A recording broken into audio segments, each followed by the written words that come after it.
Hola, ¿qué tal? Bienvenido al entremés literario de esta semana. Mi nombre es Abraham y en esta ocasión el entremés está relacionado con la recomendación de esta semana, que es el libro Una breve historia de la borrachera de Mark Forsyth.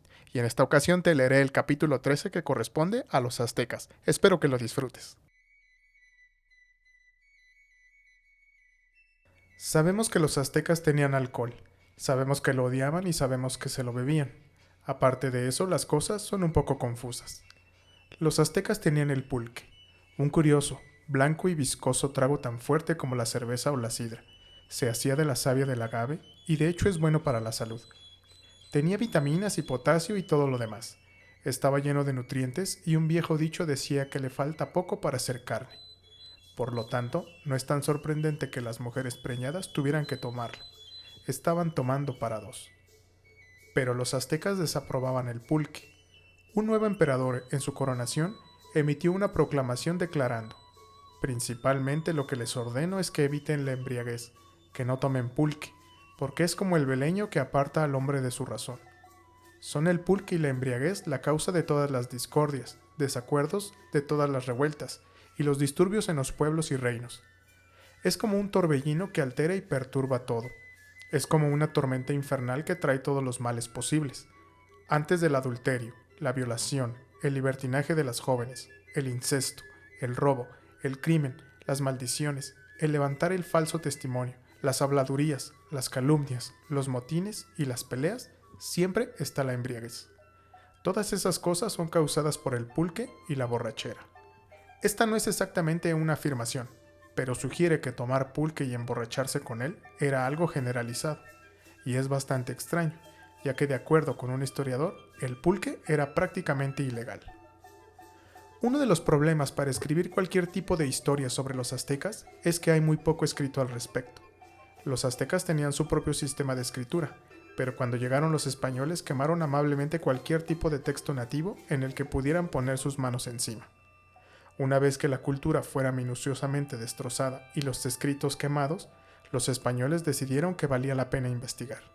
El principal investigador fue un cura llamado Bernardino de Sahagún, quien anotó la proclamación imperial anterior, pero también anotó: nadie tomaba pulque excepto aquellos que ya habían envejecido y lo hacían en secreto, sin emborracharse. Si un hombre se mostraba ebrio en público, o si lo agarraban tomando, o si fuera encontrado sin poder hablar en la calle, o si daba vueltas cantando en la compañía de otros borrachos, era castigado. Si era plebeyo, era apaleado hasta la muerte, o era estrangulado ante jóvenes, para servir de ejemplo, y para hacer que evitasen embriagarse. Si el borracho era noble, era estrangulado en privado. No sé qué tipo de confort te da la privacidad cuando te están estrangulando, pero supongo que al menos es algo. Uno puede pensar que Sahagún exageraba, pero es casi seguro que no. Los aztecas eran un grupo extraordinariamente sanguinario. Se entusiasmaban con los sacrificios humanos que nosotros consideraríamos poco saludables. El adulterio tenía más o menos el mismo sistema de castigo de muerte para todas las instancias, sin importar la posición social. A los hombres adúlteros se les reventaba la cabeza con una piedra, a las mujeres las estrangulaban y luego les destrozaban la cabeza con una piedra. Por otra parte, sabemos las leyes sobre la embriaguez en otra ciudad mexicana, Texcoco. Texcoco estaba al noreste de la principal ciudad azteca de Tenochtitlán. Fue regida durante un tiempo por un muchacho excéntrico llamado Nezahualcóyotl, quien le construyó un templo que estaba completamente vacío a un dios desconocido. También promulgó leyes sobre el consumo de alcohol. El castigo para un sacerdote que bebiera era la muerte. Para un oficial del gobierno era la muerte, a menos que no hubiese sido ningún tipo de escándalo social involucrado. En ese caso simplemente significaba la pérdida de su trabajo, sus títulos y todo lo demás. Un plebeyo que bebiera se salvaba si era su primera ofensa. Bueno, con salvarse me refiero a que le afeitaban la cabeza en público mientras la multitud se burlaba de él, pero no lo colgaban. Eso solo sucedía en la segunda ofensa. Es decir, Nezahualcóyotl era realmente permisivo. Pero si beber era tan ilegal, ¿cómo es que tenía un lugar así de central en la cultura azteca? Y sí que lo tenía. Tenía dioses del alcohol, varios de ellos. Mayagüel, la diosa del agave, estaba casada con Patecatl, que era el dios de la fermentación. Mayagüel tenía 400 senos, lo cual probablemente entretenía a Patecatl, pero también era útil, ya que dio a luz 400 divinos conejitos, los Sentzon Totochtin. La razón por la que había 400 es que los aztecas contaban de 20 en 20. 400 es 20 al cuadrado, y así el número tenía el mismo lugar en su cultura que el 100 tiene en la nuestra. Se desconoce por qué eran conejos. Puede que sea porque los conejos son insensatos, o tal vez porque son silenciosos, o tal vez solo porque son bonitos. Pero los conejos eran importantes en la religión azteca, y sus sacerdotes los consideraban de alto rango. No eran dioses menores olvidados, eran centrales. Pero lo que representaba estaba prohibido y era penado con la muerte. Excepto que otra vez tenemos que tomar en cuenta la contradicción, y otra vez no es mi culpa, es la culpa de los conquistadores que decidieron destruir una cultura antes de documentarla debidamente. El alcohol era legal para los ancianos. Nadie estaba seguro de qué tan viejo tenías que ser, pero según se cree, tenías que estar viejo y arrugado y retirado de la vida diaria. Una vez que ya no eras útil como trabajador, podías emborracharte a gusto. Sahagún, el mismo historiador que describió todos esos castigos horribles, también describe una ceremonia donde se da un nombre, básicamente un bautismo, de la siguiente manera. De noche, ancianos y ancianas se juntaban para tomar pulque y emborracharse. Para que se emborracharan, se ponía un enorme jarrón de pulque enfrente de ellos, y la persona que lo servía vertía el trago en calabazas y le servía un trago a cada uno por turnos. El servidor, cuando se daba cuenta de que los invitados todavía no estaban ebrios, comenzaba a servirles de nuevo en el orden inverso, comenzando por la parte más baja a la izquierda. Una vez ebrios, cantaban. Algunos no cantaban, pero celebraban riendo y haciendo chistes, y cada vez que escuchaban algo gracioso, dejaban escapar una carcajada. Así que para recapitular, el alcohol está ferozmente prohibido y es castigado con la muerte. El alcohol es ubicuo, es reverenciado y central en la cultura y la religión. El alcohol es legal para los mayores.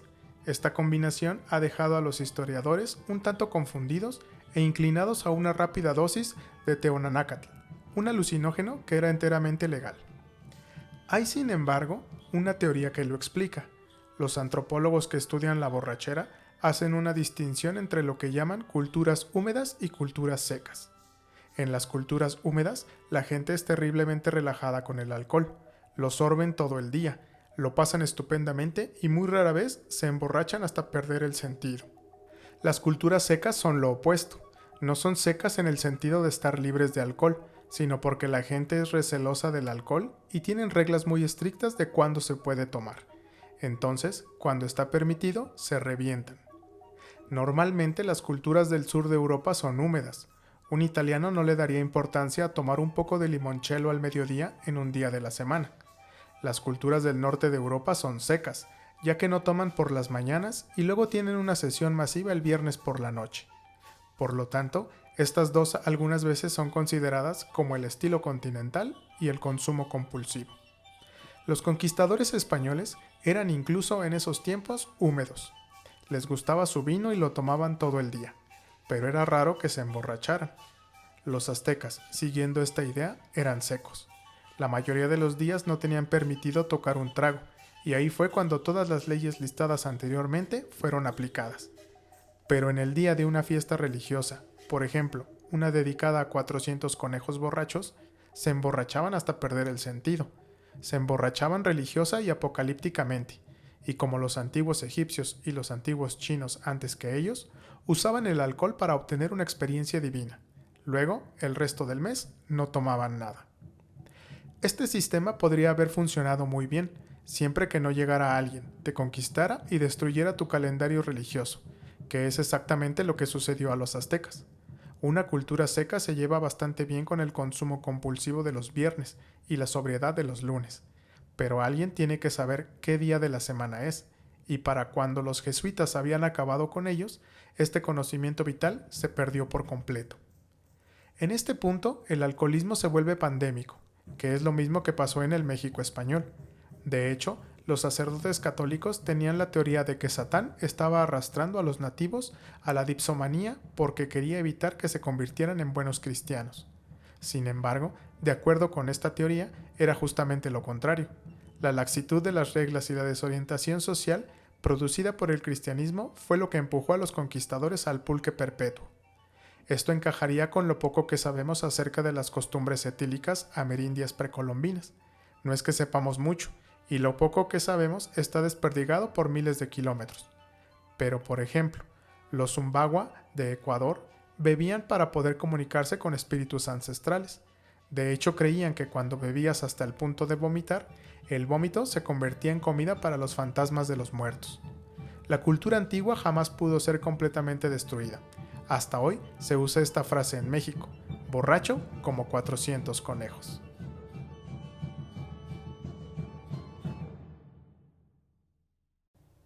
Espero que te haya gustado el entremés literario de esta semana. No olvides seguirme en todas mis redes sociales donde aparezco como Con Hambre de Lectura. Sígueme y sacía tu hambre de lectura. Nos vemos la próxima semana con un entremés literario nuevo.